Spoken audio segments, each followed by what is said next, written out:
that small towns most certainly do have a long period of time before you will, quote, become one of them. Yeah, I don't think we're there anymore. Oh, no, we're not near there. No, I'm sure we're like a weird oddity.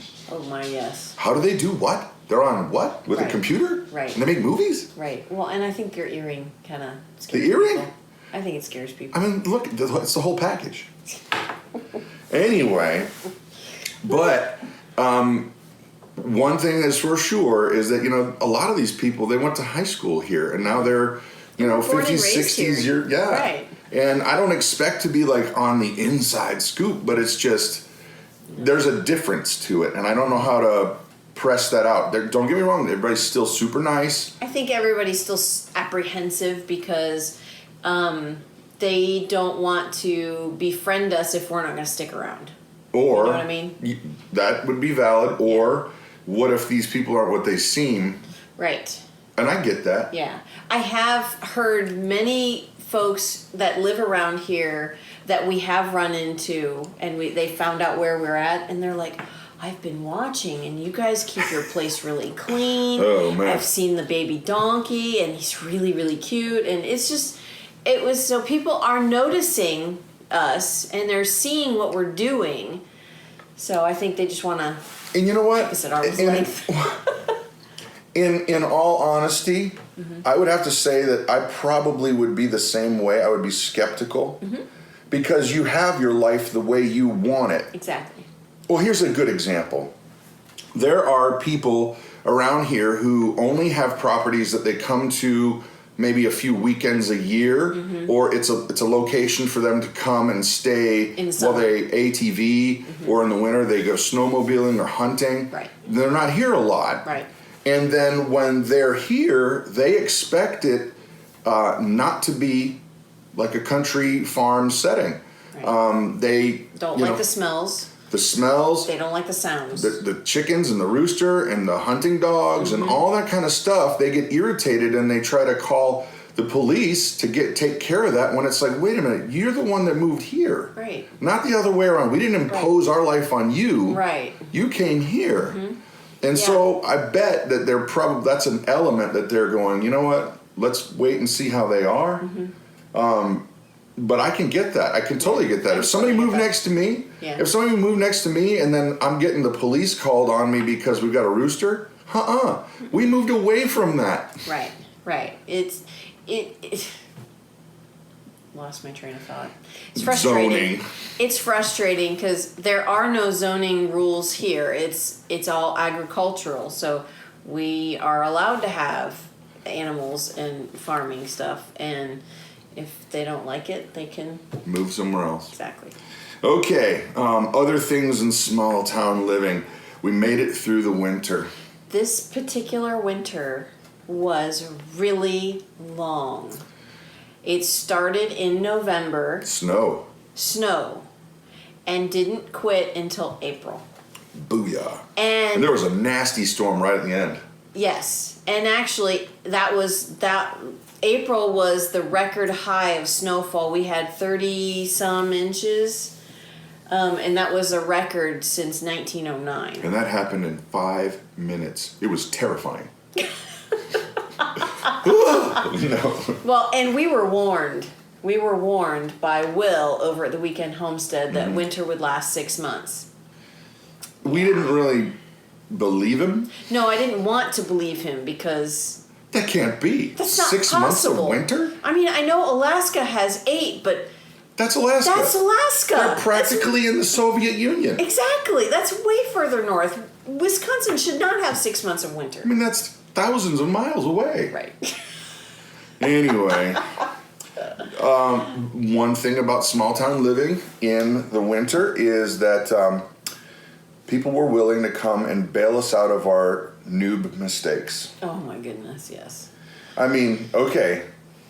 For those of you who are watching, I bought this orange Case Ingersoll tractor that had all kinds of... It's got a tiller and it's got a snowblower and it cuts the grass. And I kept throwing money at it. This needed to be repaired. That needed to be repaired. And it was all in preparation to get snow out of here. And so the snow came, and it didn't work at all. No, it went up and straight back down. It didn't throw it anywhere. Because it needs a secondary push gear it's got to thing. have like a 2-cycle. I don't know. I don't know, but oh well. So all of that effort, where we thought we were being smart, we thought we were being, right. And the reality was, no, you use one of your ATVs or a truck with a plow. With a plow, and an ATV is much better than your snow thrower. But a warm truck is much better than your ATV. Right. But that's what we have, and that's what we'll use for now. And yeah, but the kicker was we would have neighbors that would just come and help. Yeah. Oh yeah. Yeah. And if the snow was too much, do you need a plow? We got one. We can come give you a hand. It literally took him 5 minutes. Yeah, well, that was a friend of the family. Crazy. But you know what? I got to say that I wonder if they're thinking like, well, here would be a conversation between spouses about us. Oh my, yes. Well, honey, how much snow do you think they have in their yard right now, like in the driveway? And you would respond with, I don't know, it's probably a foot. Yeah. Do you think that we should probably... Yeah, those poor souls. They don't know what they're doing. Bless their hearts. Bless their heart. It's totally that. Oh, it's totally that. Because if you live in the South, bless your heart is kind of translation for, oh, what an idiot. Right. Not always, but sometimes. And what about the winter, what's funny is folks that we met in the fall when we first got here... they saw us after the winter, and they're like, "You made it through the winter." Oh, bless your heart. Bless your heart, you made it. Cracked me up. I'm like, yeah, we made it. And we weren't leaving, know. I think there stayed. And there's bars at every little outpost that connects the ATV trails or the snowmobile trails. Yeah. I bet you that they've got like betting pools on us. We're probably on the wall somewhere. Probably. And they're like taking odds. 6-1 they leave. I'll take that bet. I got 20 on them leaving. Oh my gosh. You know what? I wouldn't doubt it. Honestly? Yeah, I would not doubt that. I was saying it as a joke, but it would honestly be a thing that I think they would probably just... Yeah. We could become part of the entertainment. No, it's fine. It's fine. That's totally fine. Totally fine. But yeah, I mean, and another thing about small town living up here is the bars are your social scene. Mm-hmm. And that's how you get your news. Mm-hmm. And that's how you hang out when there's nothing to do. Exactly. And it's just here. Mm-hmm. Of course, it doesn't hurt to have delicious adult apple juice from time to time. From time to time. Oh my goodness gracious. But that was an interesting thing to find out, because we're asking, like, there's bars everywhere. There's like, on this corner and then that corner. And we're wondering, how do they stay open? Yeah, because we've only been in one time. We went with our friends after a comedy club, which that's funny too. There was a comedy club in a movie theater. Yeah, that cracked us up. It was fun, but they're like, hey, you want to grab an adult delightful apple juice product? And I said, I may have one. Well, and what's even funnier is I can count on one hand the amount of actually... I don't know where you're going. How many times I've actually been in a bar. 2. Yeah, 2. Once when we first got married, and that was in Orlando. Yes. When I was doing robotics. Yeah. I used to do robotics for like Disney and SeaWorld and stuff like that. Yeah, so I've only been in a bar twice. Yep. So yeah, it's an odd thing for me. Big time lushes right here. No. Is it 9 o'clock yet? No. Jeez. I'm kidding. 5 o'clock somewhere. Yoo-hoo. Nothing quite as exciting as driving that 8N as fast as it'll go while you've had way too much apple juice. Oh my Lanta. No, that never happens. No. Mistakes we've made. Countless. Yeah. Countless. Yeah. It's a daily thing. Well, here's an example. The Don, he is pretty much a rock star in our world because whenever we need something or need to know something, we can just ask him. But we had made many, many, many purchases where we would be convinced that we knew what we were doing, and we've done our research and we've done our due diligence. And yes, but all of that research does not account for the years and years and years of experience that the Don has and some of our other friends have. You didn't go enough years and years and years with the Don. Oh, sorry. Years and years. Let's just say Methuselah is jealous. No. Come on. But we would get something and we'd be all happy about it, and then we would talk to him about what was going on. He'd be like, "Why'd you do that? Yeah. Don't you know I could have got you this for blah, blah, blah?" Or, "Why are you buying that?" Yeah, so we don't do or buy anything without talking to the Don first.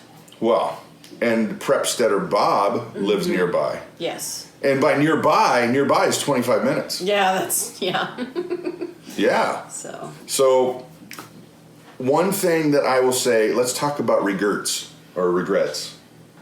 Have you seen that commercial? It's so funny. I don't even know what they're selling, but a guy's getting a tattoo and it says "No regrets." It's a Snickers commercial. Oh yeah. It's for Snickers. And it's like bad choices you've made while you were hungry. Yeah. Or something. Well, it's the person actually giving that tattoo who is needing the Snickers. That's right. So, but it says "No regrets." Whoopsie daisy. Can you imagine being branded like that for the rest of your life? Oh my gosh. Anyway. So regrets. I don't know if I have any regrets. I don't either. I would say that there's challenges and there are ways that I wish we could have probably done a little differently, but not regrets. No. Oh, no, I do regret letting our pigs grow as big as they did. Drink one for the homies. Yeah, no, we'll never grow them that big again. Nope. We got a lot of lard, but... Holy smokes. Oh, man, and it's delightful. Creamy white. I put it in our refried beans yesterday. They were very good, too. They were very good. It was really yummy. Small town living. Here's my summary, and you think about your summary. I will not go back to big city living unless I hear an audible voice from the heavens saying, "You must go to Nineveh." Because I don't want to go back to Nineveh. No, I don't foresee that. I mean, if we had to move, I would not pick to live in a big city again. No. We would live as far out in the country as we could. Right. I mean, we don't have any plans for that. It's just... No. I would not go back. I mean, because all the idiosyncrasies and quirkiness of living in a small town, it's a lot of fun. I mean, you get all those stereotype people. Right. But then they'll surprise you, too. Exactly. And, having all of the benefits of big city does not outweigh the benefits of small town. All of the guitar centers and... It's only 3.5 hours away. It's cool. Yes, exactly. So, Nana. I know, she's Nana's stretched out. And when she lays down, she is 6 feet long. When she stretches her whole body out, it's hysterical. Because she puts her paws out front and then her paws out back, yeah.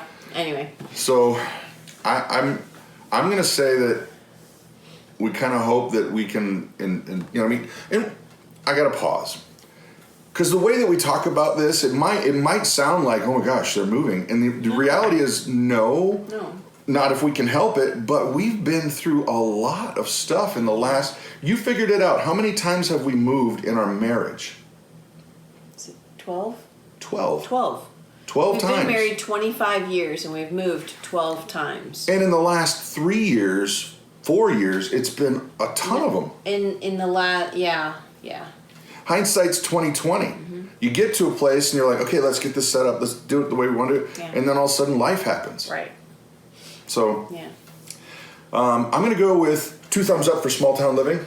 Yep. Now we got 4 thumbs. Yep. So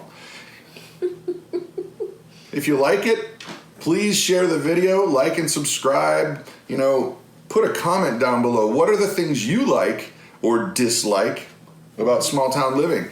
And I gotta say, guys, if you don't mind, please share the videos. These things are hugely beneficial to our family, and it's kind of how we're able to live out in the middle of nowhere. Yeah. So, I'm Brad. I'm Krista. You guys have an amazing day.